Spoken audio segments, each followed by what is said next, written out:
There's a whole ritual around the day. So it begins with representatives of the Holy Family, an older man, a younger woman, and a boy to represent the Holy Family. Joseph knocks on the door to ask to be admitted to the house, and the woman of the house opens the door and slams it a few times, and then they're allowed in and everyone shouts Viva San Giuseppe.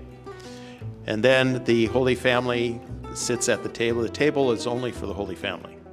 No one else is allowed to sit at the table. The table only holds, if you remember that, it only holds the food. And the Holy Family had to have something of every course before anyone else could eat of it. Wow. And were you ever in the Holy Family? Yeah.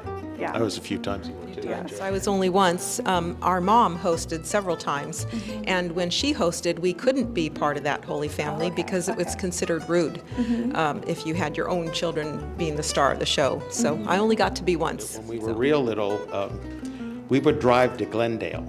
It's Los Angeles there, so a 2-hour drive for the St. Joseph. My grandmother's cousin would host the St. Joseph's Day. And following the tradition where, these Catholic traditions of food and feasting and all that always have a component of caring for the poor, and feeding the hungry, and in keeping with the tradition that the house was open to anyone who wanted to partake. I learned later why, her name was Josephine, my grandmother's cousin, why she hosted this every year. It's kind of a moving story, but she made one of these pledges to God for her son.